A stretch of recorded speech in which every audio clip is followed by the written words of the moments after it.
UPDF officers who were here. It's a very unique reunion for me, because I get to sit together with the people I met a long time ago, the struggle to acquire some knowledge, to be able to be in a position where we can also participate in the shaping of the direction of this country. At that time, we were inspired by statements like, we do not mind what turn history takes, but will not allow history to take any turn without our participation. So we embraced what was there, but we chose to participate at whatever level. We used the opportunity we had at the university to create a bond that exceeded our regional belongings, our tribal belongings, which speaks volumes to our belief that the waters and rivers and mountains that divide us are not deeper than the blood that connects us as citizens of this country. I remember with great fondness the Honorable Minister Adolf Musige when he was my campaign manager, when I was running for Guild as president of the Guild. I didn't quite make it, we stopped along the way. And at that time, the divisions were severe. I joined forces with the Norbert Mao, and obviously, my good campaign manager joined forces with the late Brigadier Mayombo. And the results were out and Mao won. And again, we had another contest with the minister to become Speaker of the Guild. This time he stood against the person he was supporting. And in the history of elections, there could have been no better defeat in the history of, because I actually defeated Honorable Adolf Message very, very, very sadly. Major General Mujira, I remember one time we were doing something at Makerere where we were leaders, and I needed to represent or to speak in the position of, what was his name? Jerry Rawlings. And I needed an army uniform at the rank of a lieutenant. And General Mujira then was a lieutenant, so he gave me his uniform. And I showed up as Jerry Rawlings. Except, of course, I was much darker than Jerry Rawlings. But we had a good time. Then for some reason, because the activities took long, I did not have the opportunity to quickly return the uniform. And I received the 4-page letter from General Mujira threatening me that if I did not return the uniforms in time, certain things were going to happen. But that is the friendship we built over years. Of course, I remember with fondness my own member of parliament, Felix Kulaije, who at that time, Bravo Rousers, is one of the people who stopped one of my activities. I started something at Makerere called the Ideological College. Ideological College, we used to have it every Thursday afternoon, and we would bring people from government. I remember General Tafire was one of the frequent participants in my meetings. Amanda Mushega was there. I don't remember, I think Masiko was also there, most of the time. Kano Kulaije, and they started filing reports that were inappropriate about my activities.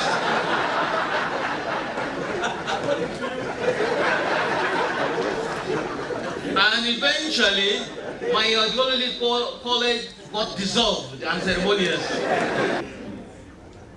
But also when I had the request for blood donation, I remember with great fondness some picture I shared with the Tarehesita. There was a picture showing, going the rounds about when the general went for blood donation. Well, the general Kano. When the Kano went for blood donation.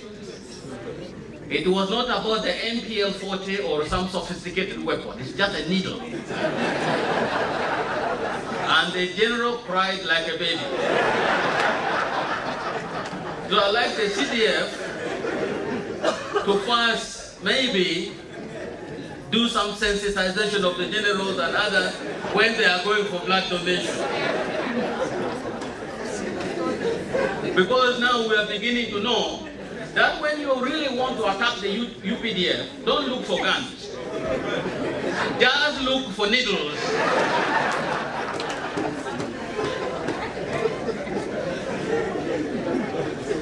But I want to correct one statement that was made by the member for the East African Legislative Assembly when she said that there was a time when the people of Acholi did not support the UPDF. That is incorrect. That is not true. And let the records show that. There has never been any time in the history of this country where the Acholi as a community have never supported the UPDF. No. They may not have supported the NRM. That's a different ballgame. But the UPDF, they have always given support. So let the records be corrected to that. While we must remember our past, but not for its own sake, not for dividing people, but our past as a resource from which we can invest for the future. Our past as a piece of clay from which, using Honorable Hillary Onek's word, we can mold our own future. A past which is a raw material from which we can use to manufacture the fabric of the things that constitute our peace and development. The past as an instrumental instructional material to advise about the things we should avoid and focus on the things that we must embrace to consolidate the future. This past that we talked about, what has it been like? How can it instruct us? And what have we done so far about this past? There was a time when this country was not like this. And we all know it. And let's stop pretending. We all know it. We all have experienced it. So sometimes when you hear people talk, you think they'll put their heads in some dark places where they can't hear or see. Uganda got independence in 1962. From 1962, 24 years later, Uganda had 9 presidents and it had 7 military coups. A lot of people went in exile, a lot of people died. 24 years, 9 presidents, 9 military coups. 7 military coups. 33 years later, from 1986, I am just stating facts. 33 years later, we have had 1 president and 7 elections. First 24 years, 9 presidents, 7 military coups. 33 years, 1 president, 7 elections. Essentially, we have moved from coups to elections, something we should celebrate. These are facts, bare facts, that we have moved away from coups, 7 of them, and we have conducted in its place 7 successful elections. That's a celebration we need to have when we commemorate these days. That also means we have moved away from the bullets to the ballots. Same number of letters, almost similar letters, but significantly different, telling the story of a nation that has decided to rediscover itself from bullets to ballots. We have had a definition of terms. In the past, we used to have people we call exiles. Now, these same people we call them diaspora. And guess what? In our budget, like we are doing the budget framework paper now, we are capturing the contribution of our people in the diaspora to the economy. We never used to capture the contribution of exiles. These are things we should celebrate. These are reasons for us to celebrate other people. We have moved from human wrongs to human rights. That's a major transformation. Now, from a ragtag force to a ragtag force called the NRA, the transformation has become the UPDF, a professional army, an international respect, an envy of the world. We need to celebrate this. It does not matter which party I belong to. These are facts about what has happened to us. We cannot ignore them. We cannot think as if they never happened. When we treat them like they happen, then we take our situation now more seriously than we used to, and our focus will change. So, I remember one day, I was around the Constitutional Square, City Square, and there was this soldier. From the look of him, he did not look like a wealthy person. He was walking, his shoes were not very good, but he had bought his grocery. He was holding on the right hand, and on his left he was holding an AK-47. And some fellow came, ran quickly, grabbed the man's groceries, and took off. The soldier did not even look at his gun. He just looked at the man running and laughed.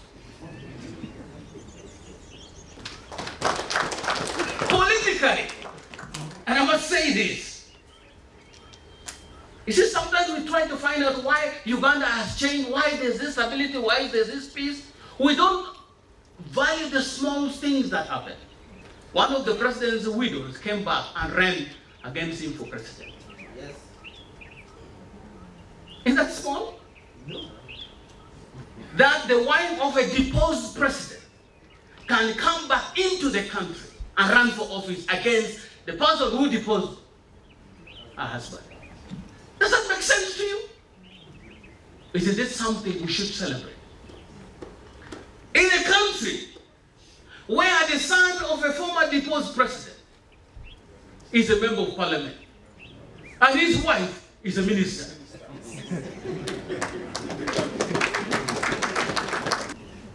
In a country where the grandson of everybody, a person who everybody calls a dictator, anybody wake up will call him a dictator. And then you see the president of the country standing on the same vehicle with the grandson of a former dictator of this country, whose record we all know. But he stands with the grandson of Idi Amin on his car and is campaigning for him to become a member of parliament. And he is a member of this parliament.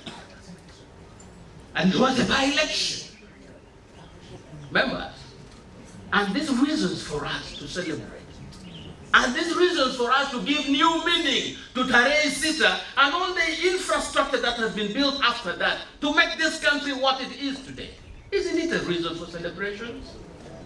The UPDF, improved image, transformed image. I'm not saying from the time they came, they were holy as thou. No. We had days of reports on the junk helicopters, yes. We had days of the reports on the planes that had one wing. Yes. We started wondering how these one-winged planes would take off. But we had those days. But are those days still here? The answer is no. The image has changed dramatically. And And this is the cause for celebration. That you have a force that is respected worldwide, but even internally. In the books, they have accounted for their conduct, for what they do, and for the money that we give to them. Civil-military relations. I don't even need to talk about this. You've just had a snapshot of what they are going to do to enhance this relationship. Beyond the call of duty, they act. Landslide strikes in Bududa, they are there. Situations of natural disaster, they are there. Boats where people are enjoying themselves sinking, they are there.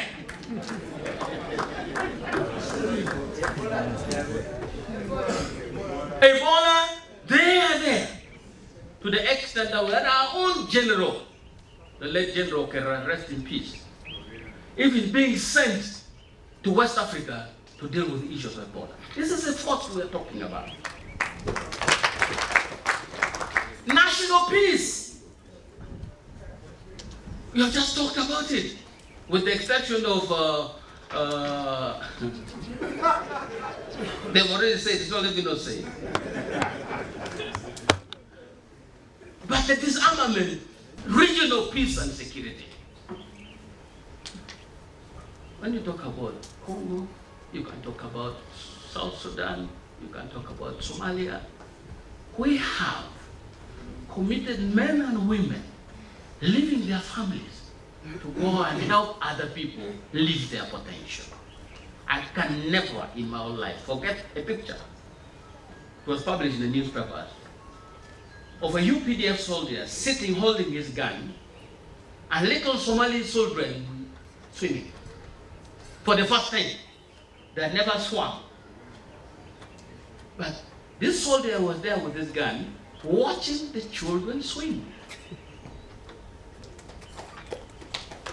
Now, you tell me, these fellows had not swum almost their whole lives.